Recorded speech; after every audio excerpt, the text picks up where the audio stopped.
January 7, 1945. Versailles, France. Supreme Headquarters, Allied Expeditionary Force. General Dwight Eisenhower sits at his desk reviewing casualty reports from the Battle of the Bulge. The coffee next to him has gone cold. He's been at this since 5 in the morning. The numbers are staggering. 19,000 American dead, 15,000 captured, but they've stopped the German advance. The crisis is ending. Then his chief of staff, Lieutenant General Walter Bedell Smith, walks into the office. Smith is holding a wire transcript. His face is white. "Sir, you need to read this." Now, Eisenhower takes the paper. It's a decoded press release from London. Field Marshal Bernard Montgomery has just given a press conference. Without clearance, without coordination, and what he said is going to detonate the Allied command structure. Montgomery told the British press that American generals needed him to clean up their mess at the Bulge. That British leadership restored the situation. And he's suggesting publicly that the command structure needs permanent revision. He wants command of all Allied ground forces, permanently. Eisenhower reads it twice. Then, he puts the paper down very slowly. If you're discovering the untold stories of World War II for the first time, you're in the right place. This is Elite War Files, where we bring you the moments that changed history. Hit that subscribe button right now, and make sure you turn on notifications so you never miss a story like this. 1. Trust me, you'll want to see where this goes. According to Eisenhower's own memoir, Crusade in Europe, this press conference violated every protocol of Allied cooperation. Montgomery had been given temporary command of the northern shoulder during the Bulge when German forces cut Bradley's communications. It was a battlefield necessity, not a permanent change, but Montgomery interpreted it differently, and now he's made his interpretation public. Bedell Smith stands there waiting. Eisenhower finally looks up. He said, "What, to the press?" "It gets worse, sir. Churchill's chiefs of staff are using this to push for permanent command revision. They want Montgomery over Bradley." Eisenhower stares at the map on his wall. The map shows the entire Western Front. American forces in green, British in red. The American sectors dwarf the British contribution. 600,000 American troops fought in the Bulge. Montgomery's British reserves numbered 29,000, less than 5% of the force. And he's taking credit for the entire operation. "That's a political impossibility," Eisenhower says quietly. "Apparently Montgomery doesn't think so, sir." Eisenhower stands and walks to the window.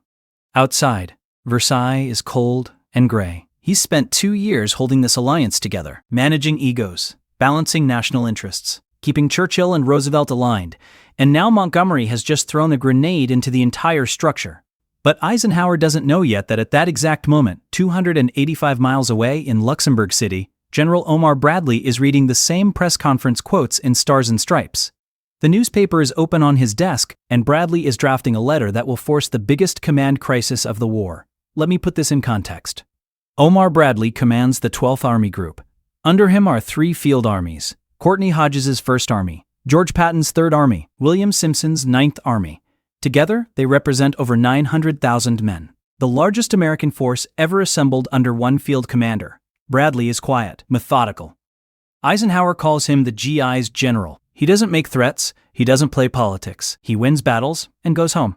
But right now, Bradley is angrier than he's ever been in his life.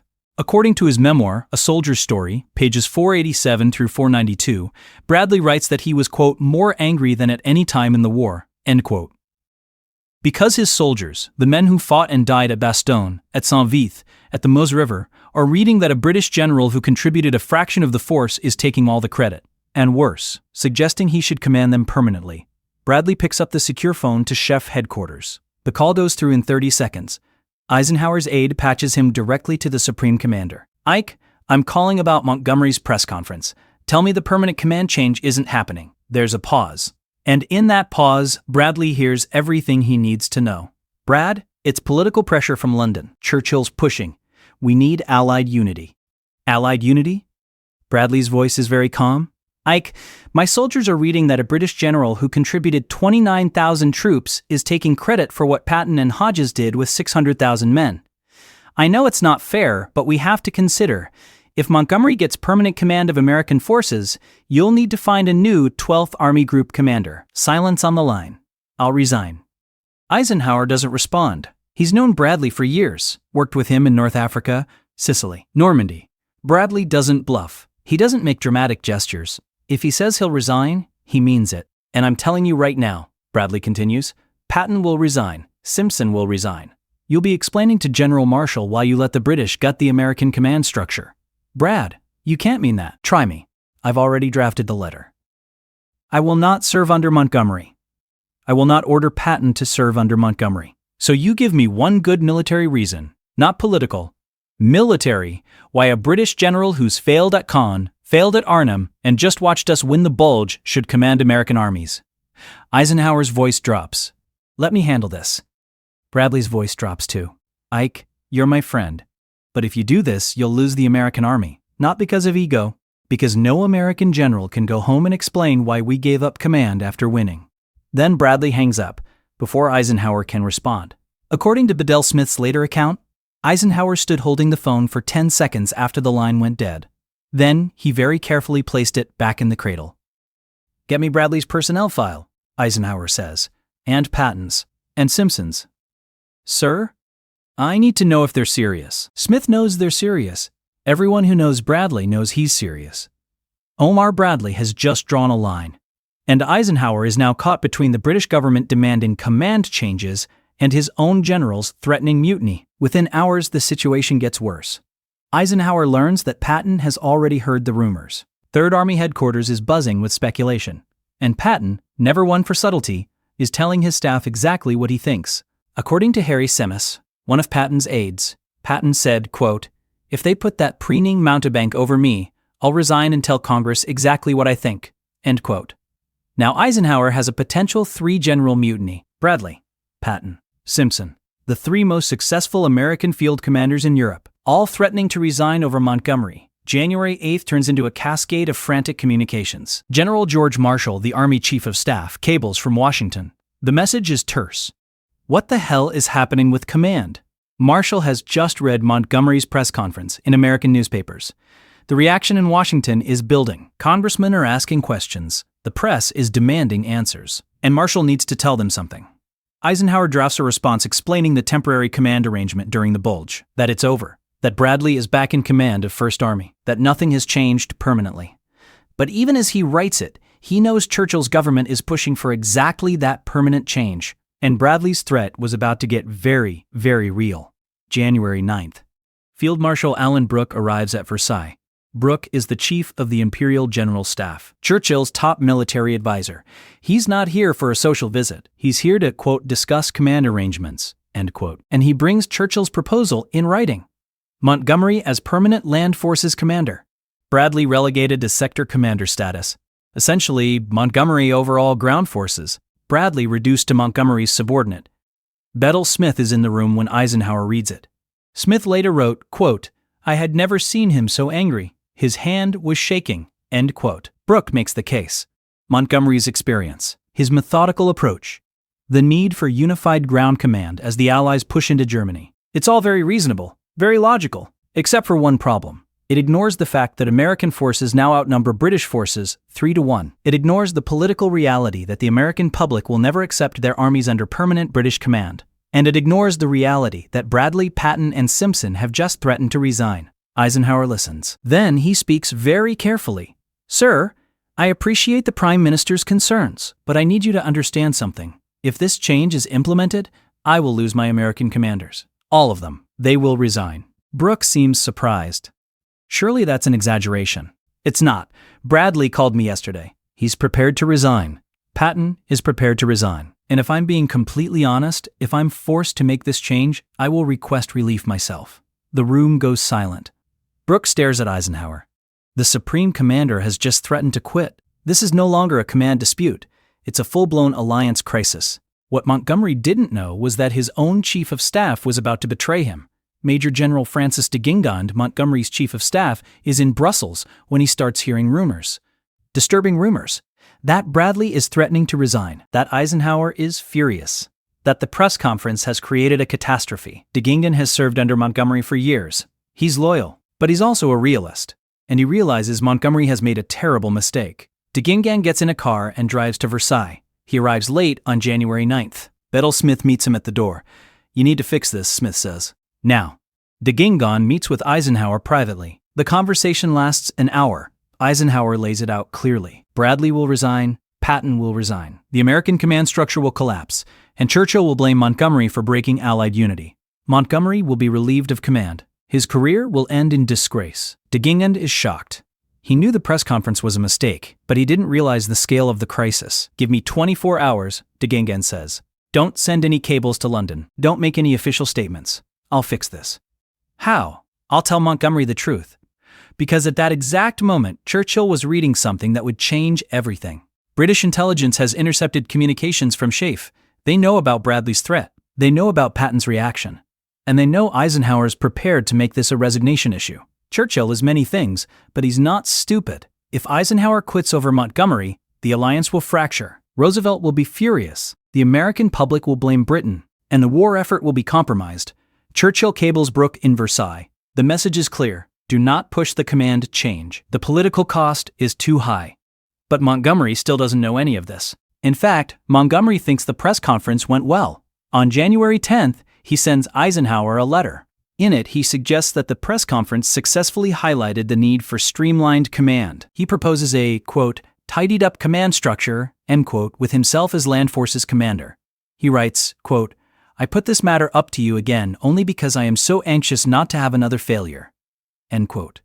When Eisenhower reads that line, his staff later reports that they found him crumpling the letter in his fist. Another failure. Montgomery is calling the American performance in the Bulge another failure. After 19,000 Americans died, stopping the German advance. After Bastogne held against impossible odds. After Patton's Third Army drove north in 48 hours to relieve the siege, Montgomery is calling it a failure that he had to fix. Another failure? Eisenhower says to the empty room. Another failure? January 11th. Eisenhower sits down and drafts a cable to General Marshall. It's the most dramatic communication of his command. If forced to keep Montgomery in permanent command over American forces, Eisenhower will request relief. He writes, quote, you will have to choose between me and Montgomery, end quote. This is career termination, the Supreme Commander threatening to quit. Bedell Smith finds him with his hand on the send button. Sir, don't. Please, give de Gingand time. How much time does he need to fix Montgomery's ego? 24 hours. That's all he asked for. Eisenhower pulls his hand back, but the cable sits on his desk, ready to send. At that exact moment, American newspapers are picking up Montgomery's press conference quotes. The reaction is building. That's the best. Editorials are scathing. How dare a British general take credit for American sacrifice? Veterans groups are writing letters. Congressmen are giving speeches. The political pressure is becoming a tidal wave. George Patton writes in his diary on January 11th, quote, the British are trying to steal the credit and the command. I will not stand for it. End quote. His staff reports that Patton is already drafting his own resignation letter.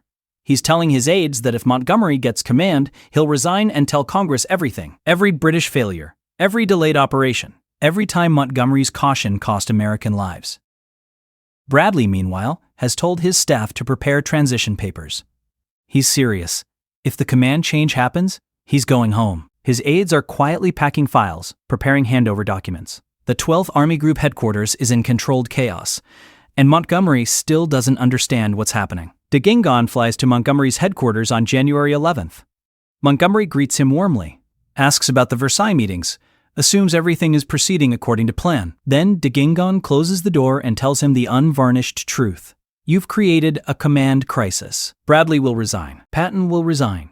Eisenhower's prepared to resign. And Churchill will blame you for breaking Allied unity. You will be relieved. Montgomery stares at him.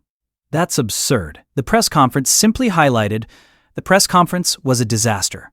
You claimed credit for an American victory. You suggested you should permanently command American forces. And now every American general is threatening to quit rather than serve under you. Montgomery's face goes pale. He's finally understanding. This isn't about military efficiency. This is about alliance politics, national pride. And he's just stepped on a landmine. What do I do? Montgomery asks quietly. You write a letter to Eisenhower. You apologize. You withdraw any suggestion of command change. And you praise American forces publicly, immediately. Will that be enough? De Gingand's voice is hard. You've defeated the Germans. Don't defeat yourself. Montgomery sits down and writes the letter by hand. It's stiff, formal, but it withdraws his command, suggestions, and acknowledges that he may have been misunderstood. De Gingand takes the letter personally to Versailles that night. Eisenhower reads it. Then he picks up the phone and calls Bradley. The command change isn't happening. Bradley's voice is cautious. You're sure? Montgomery has withdrawn the suggestion. Churchill has backed off. You remain in command of 12th Army Group, equal to Montgomery. Not subordinate. Equal. There's a long pause. Thank you, Ike. Don't thank me. You've forced this. You drew the line. But Eisenhower knows the crisis isn't over. Not really. Because Montgomery needs to understand what he almost destroyed, and that requires a face-to-face meeting. January 12, 1945. Montgomery's headquarters. Eisenhower arrives unannounced. Montgomery's staff scrambles. The Supreme Commander doesn't make impromptu visits. This is serious.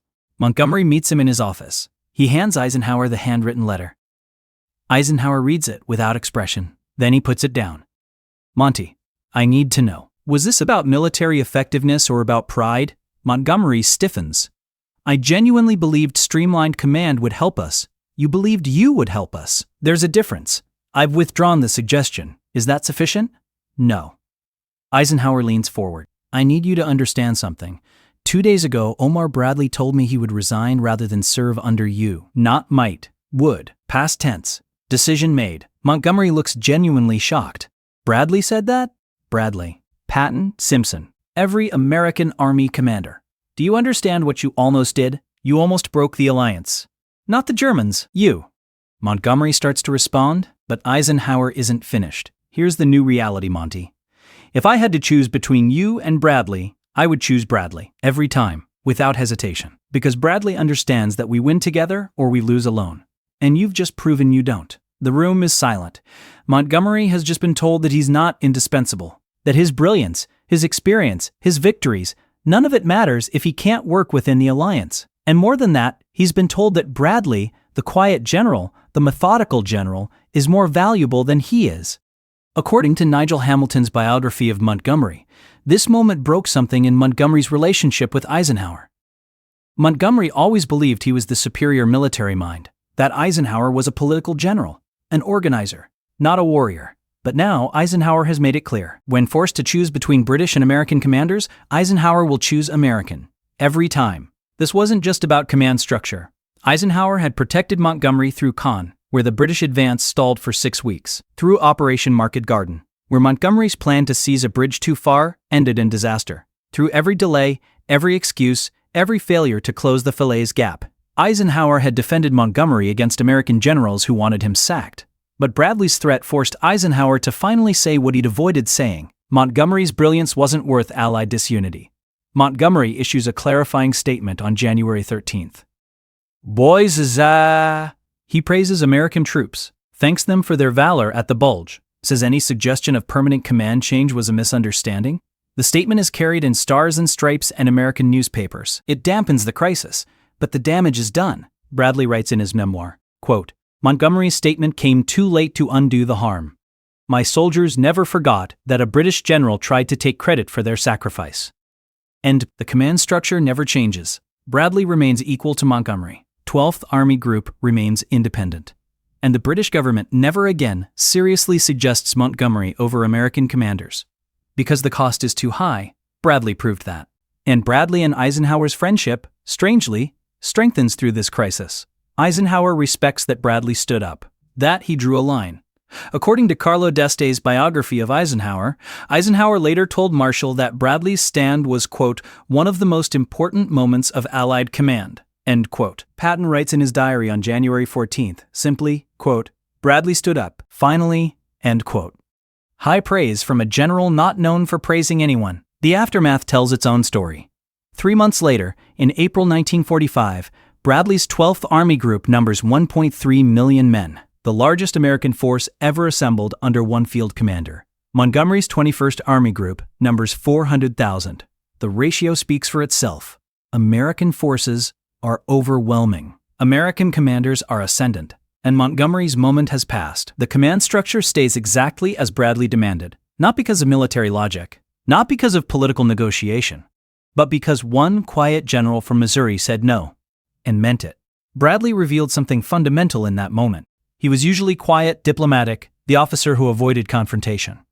Eisenhower called him the GI's general because Bradley cared about his soldiers more than his career. But Montgomery's ego pushed Bradley to a line he wouldn't cross. Not for politics, not for alliance unity, not even for Eisenhower. And, in doing so, Bradley accidentally proved who the indispensable commanders really were. Eisenhower wrote after the war, in his personal papers, quote, "Bradley's stand in January 1945 was one of the most important moments of Allied command. He reminded me that you cannot sacrifice the respect of your army for the appearance of political unity. Real unity requires real respect." End quote. Think about what that means. Eisenhower spent the entire war building political consensus, balancing British and American interests, managing Churchill and Roosevelt, keeping the alliance together. But Bradley forced him to admit that real unity doesn't come from political compromise. It comes from mutual respect. And Montgomery had lost that respect. The crisis also revealed the limits of British influence. In 1944, Britain and America were still roughly equal partners. But by January 1945, American military dominance was undeniable. 6 million American troops in Europe, American logistics supplying the Allied advance, American industry producing the weapons. Britain was still a vital ally, but the balance had shifted. And Montgomery's press conference forced everyone to acknowledge that shift. Churchill understood it. That's why he backed down. He knew that if Eisenhower quit, the Americans would send someone else, and that someone else might not be as diplomatic. Roosevelt would support his generals. The American public would demand it, and Britain would lose its voice in Allied strategy. So Churchill sacrificed Montgomery's ambition for the larger alliance.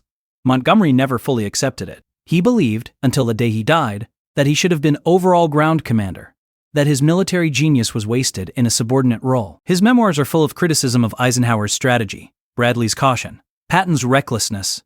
But history records something different. Montgomery won battles, but Bradley won the war, because Bradley understood what Montgomery never did, that winning together was more important than who got credit, that the alliance was more valuable than personal glory, that you could be right about tactics and wrong about leadership, and that sometimes the quietest man in the room is the most dangerous. Because when he finally speaks, everyone listens. By the end of January 1945, the crisis was over. Montgomery remained in command of 21 Army Group. Bradley remained in command of 12th Army Group. The command structure stayed exactly as it was, and the march into Germany continued, but the relationships had changed. Eisenhower never trusted Montgomery the same way again. Bradley never forgot the threat he had to make, and Montgomery never recovered his standing with American commanders. 3 months later, in April, the war in Europe entered its final phase. Bradley's forces reached the Elbe River, Montgomery's forces reached the Baltic, and between them, Nazi Germany collapsed. On May 7, 1945, Germany surrendered unconditionally. The Allies had won. At the surrender ceremony, Bradley stood next to Eisenhower. Montgomery was there too. They shook hands for the cameras, smiled for the press. The alliance had held. But anyone who knew the story understood. Bradley had won a different kind of victory. He'd proven that principle mattered more than politics, that respect couldn't be commanded, that the quietest voice could be the strongest.